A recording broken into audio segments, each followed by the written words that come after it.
दिया जा रहा है, अगर वो डिस्काउंट हर साल 20-20% काटा जाए और वही डिस्काउंट जैविक खादों को दिया जाए, तो जैविक खाद धीरे धीरे सस्ता हो जाएगा ना, और जैविक खाद का उत्पादन बढ़ जाएगा। मगर उससे क्या होगा कि लोग बीमार भी कम पड़ेंगे, तो फार्मास्यूटिकल कंपनी भी कम होगा। तो मगर ये सब कानून छापेगा कौन? तो हम लोग का प्रेशर है कैसे किसी पॉलिटिकल लॉबी पे? हमारा प्रेशर है क्या? आदमी सोचता है कि हमारा और आपका वोट से सरकार बन रहा है, ये गलत बात है। आपके पास ताकत नहीं है, हमारे पास ताकत नहीं है कि कांग्रेस और बीजेपी को जिता सकते हैं हम लोग।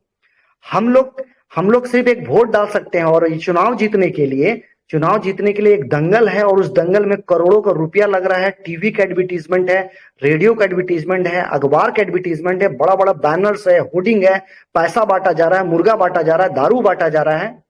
तो बोलने का मतलब है कि सरकार डिसाइड करती है कि आप मुर्गा खाएंगे, कि मुर्गा को सस्ता करना है, तो उसका दवा है, उसका जो अनाज है उसको सस्ता किया जाएगा, सब्सिडी दिया जाएगा, तो अनाज मुर्गा अपने आप 50 रुपए किलो हो जाएगा या 100 रुपए किलो हो जाएगा। और हमारा जो दूसरा वेजिटेबल और प्रोडक्ट महंगा नजर आने लगेगा, तो लोग अपने आप मुर्गा खाएंगे। तो मुर्गा खाएंगे तो मुर्गा को बड़ा करने में एंटीबायोटिक्स दिया जाता है। दो महीना में जो चार दो मैंने दो दो 2.5 महीना में जो 2 किलो का मुर्गा तैयार होता है, उसमें वो 4 किलो अनाज खाता है या 1.5 किलो अनाज खाता है, उसमें कितना सारा हर महीना उसको एंटीबायोटिक दिया जाता है। वो एंटीबायोटिक देने से क्या होता है कि आप जब मुर्गा खाते हैं तो आपका शरीर भी वो ऐसा एंटीबायोटिक दिया जाता है कि अनाज को एब्जॉर्ब करे, फैट बढ़े। तो हम लोग मुर्गा खाते तो मेरा अंदर भी फैटी प्रॉब्लम आने लगता है, आदमी मोटा होने लगेगा, तो प्रॉब्लम होगा, तो शुगर होगा, प्रेशर होगा, तो फिर वो दवा खाएगा, तो पूरा साइकिल है ना। तो अब हम आंदोलन, हम आपको नहीं करने बोल रहे हैं कि आपको आंदोलन करना चाहिए कि जैविक खेती नहीं, हम लोग को मांग करना है कानूनों का, जिसमें कि जो लोग हमको पास चोर हो चाहे बेईमान हो, कोई भी देश का सत्ता किसी के हाथ में मिले, उसको नौकरी से निकालने का अधिकार मेरे पास पावर होना चाहिए कि हम अपना बहुमत प्रयोग करके उसको हटा सके। जैसे कि हम आपको एक फेमस एग्जांपल देते हैं। अभी 3 जो किसान का 3 लॉ बिल्स था, जिसके किसानों ने पूरा विरोध किया, आज तो विरोध कर दिया, 1.5-2 साल के बाद फिर से कोई नया सरकार आएगा, वो फिर से लागू कर देगा, तो फिर से हम आंदोलन कर पाएंगे क्या? तो हम जिंदगी भर आंदोलन करते रहेंगे क्या? तो हम ये नहीं बोलते हैं कि हम लोग से पूछ करके हर कानून को सरकार को जनता से पूछ के बनाएगी, बोलेंगे नहीं, वो नहीं बात करते हैं। हम लोग बोल रहे हैं कि अगर किसी कानून में सिटीजन्स का विरोध होता है, तो एक प्रोसेस होना चाहिए जिसमें अब जनमत सिटीजन्स अपना बहुमत साबित कर करके उस कानून को खत्म कर सके, जिसके लिए हम लोग ट्रांसपेरेंट कंप्लेंट प्रोसीजर का बात करते हैं, पारदर्शी शिकायत प्रणाली। उसका उपयोग करके हम लोग देखेंगे कि अभी हम वोटिंग हो जाएगा कि भाई 50-60 करोड़ लोग तो बोल रहे हैं कि कानून को खत्म कीजिए, 10 करोड़ लोग बोल रहा है कानून अच्छा है, तो आप कैसे इसको बोल रहे हैं अच्छा है? नहीं तो अभी जनता क्या बोलती है, सरकार क्या बोलती है, ये सब जो आंदोलन हो रहा है वो किसान नहीं कर रहा, वो व्यापारी कर रहा है, वो कांग्रेस कर रहा है। तो ऐसा तो नहीं चलेगा ना। तो हम लोग के पास में एक प्रोसेस होना चाहिए जिसमें हम शांतिप्रिय ढंग से अपना वोट दे सकें सिस्टम में ऑनलाइन। और अगर सिटीजन देश में 100 करोड़ वोटर है और 50 करोड़ से ज्यादा वोटर किसी मांग में सहमति दर्ज कर रही है, तो उसको सरकार को लागू करना चाहिए, उसको बंद करना चाहिए। ऐसा नहीं बोल सकते ये देश हम लोगों का है। और इसके बाद में एक चीज और मैं बोल रहा हूं कि आज तक का जो सबसे बड़ा जो लूट है ना, वो है माइनिंग लूट है। माने खनन का जो लूट है ना, वही लूट से सारा चीज पेड मीडिया का पेट भरा जा रहा है। खनन में हम आपको झारखंड से बता रहे हैं, झारखंड में 2006 साल 5 साल पहले एक हाईवा जिसमें 700 CFT बालू आता है, उसका रेट था 7,000 रुपया। आप किसी भी अपना लोकल एरिया में पता कर लीजिए जो लोग भी झारखंड में है।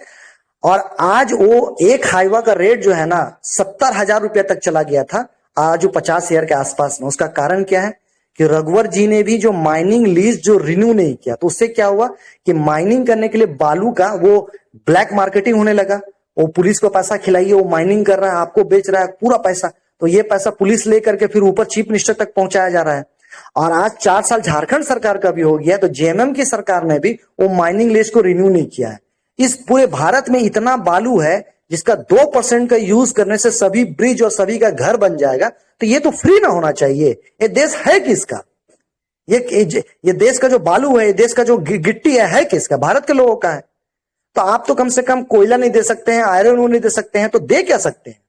तो हम लोग ने इसके लिए भी एक कानून प्रपोजल किया है कि कोई भी कंपनी को माइनिंग लीज पे खनन माइंस नहीं मिलेगा, उसको सिर्फ माइनिंग करने का लाइसेंस मिलेगा। और वो जो माइनिंग करके जो प्रोडक्ट निकलेगा उसका जो इंटरनेशनल मार्केट में जो प्राइस होगा उस प्राइस में उसको खरीदना होगा, जो भी कंपनी खरीदेगी। और उससे जो रॉयल्टी आएगा वो भारत के 125 करोड़ वोटर है, सभी के सम्मिलित अकाउंट में जमा होगा, इक्वली डिवाइड होगा।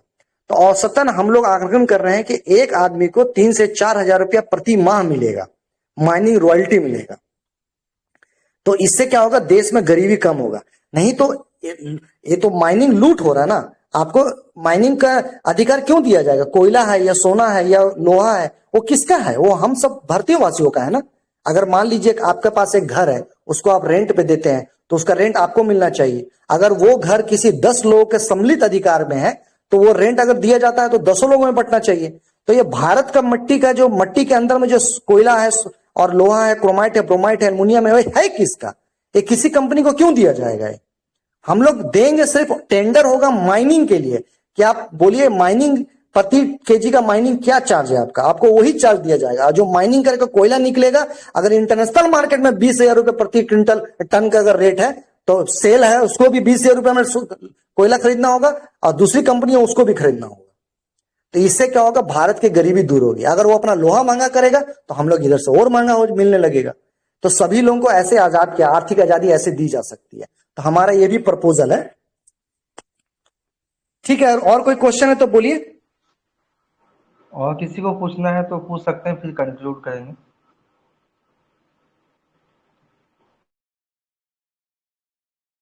भाई देखिए, सवाल क्या होता है, आप जो बोले एकदम मैं इनको इनकार नहीं करता हूँ, 100% सच है। लेकिन दिक्कत क्या आता है, अभी लोग, मैं उड़ीसा का बात बता रहा हूँ, यहाँ पे इतना लोग फ्री खाना खा रहे हैं, फ्री राशन, फ्री चावल, फ्री सब कुछ फ्री है। तो लोग प्रोटेस्ट करने के लिए या मतलब वो जो हो रहा है वो जानने के लिए तैयार नहीं है। वो आप किसी को बताते हैं तो वो बताए होला तो होता, मैं तो ठीक हूँ, मतलब मुझे तो 5 किलो चावल मिल जाता है एक एक आदमी को, ऐसा ऐसा लेबर कार्ड में ऐसे पैसा मिल जाता है, ऐसा ऐसा मिल जाता है। तो आने के लिए, आगे आने के लिए कोई भी नहीं आ रहा है। तो इसी के लिए हम कैसे लोगों को ये जागरूक कैसे करेंगे, वही बात मैं बता रहा हूँ। तो थोड़ा आप बता देंगे तो हमको भी सुविधा हो जाएगा बोलने के लिए। तो लोगों को कैसे हम समझाएंगे? आपका सवाल एक बार फिर से बोलिएगा, हमको थोड़ा सा फिर से बोलिएगा। वो कह रहे हैं कि वर्तमान समय में जो ये अंतर्राष्ट्रीय साजिश चल रहा है, तो ये अपने आसपास लोगों को जगाना चाहते हैं, बताना चाहते हैं, तो कोई सुनता नहीं है, क्योंकि उनको सरकारी कुछ सुविधा मिल रहा है, जैसे राशन वगैरह, लेबर कार्ड में कुछ पैसे आ जाते हैं। तो वो सोच बोलते हैं कि जो होगा देखा जाए, हमको क्या दिक्कत है। इसीलिए लोग सुनना नहीं चाह रहे हैं, ये अपने सोसाइटी को जगाना चाह रहे हैं, यही इनका सवाल है। तो कैसे जगाए, कैसे लोगों को कन्विंस करे, वो ये नहीं, तो पूछना हम चाह वही रहे हैं। बोल रहे, ये जो इंफॉर्मेशन है ना, ये इंफॉर्मेशन हम आपको, जैसे हम औसतन बोल रहे हैं कि हमको ये, हम आप बहुत कम बात को रखे हैं आपका सामने में, हमको 10 साल का समय लगा है सभी चीजों को जानने में।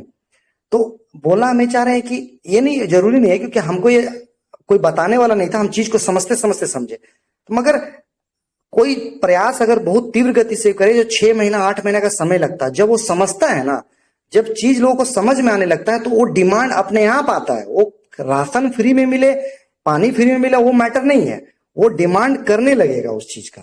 माने उसको लग गया, नहीं एक्चुअल में जो प्रॉब्लम है ना, ये सारा राशन फ्री नहीं, राशन का घर भी फ्री में मिलेगा, आपको कंबल भी फ्री में मिलेगा, आपको इलाज भी फ्री में मिलेगा, सब कुछ फ्री हो सकता है अगर हम व्यवस्था को फ्री थोड़ा दुरुस्त करें तो। आप बात समझ रहे हैं ना? तो ये जो चीजें हैं वो सिटीजन्स को समझ में आएगा कि हमारा नागरिक का शक्ति में अगर वृद्धि होगा तो अपने आप देश में डिसिप्लिन आएगा। जैसे हमारे जो प्रेसिडेंट है ना, राहुल सर, वो अमेरिका में 9 साल थे, तो उन्होंने देखा कि उन्होंने सिग्नल वगैरह एक बार तोड़ा तो पुलिस ने जाने दिया, दूसरा बार भी जाने दिया, तो तीसरा बार उन्होंने उसका चालान काटा। तो वो पैसा देकर सोचे कि उसको छुटवा ले, मगर उन्होंने, पुलिस ने पैसा नहीं लिया। उसका कारण क्या था? वहां का जो पुलिस होता है ना, वो अपना जासूस छोड़ के रखता है, और वो लोग सिग्नल जानबूझ के तोड़ता है और पैसा का ऑफर करेगा, और जैसे वो पैसा पकड़ेगा उसका अरेस्टिंग हो जाएगा। उसको पता है ये वाला बात। तो हमारे यहाँ पर भी तो पुलिस कमिश्नर ऐसा कर सकते हैं, एसपी कर सकते हैं कि कौन सा थाना पुलिस ले पैसा ले रहा है।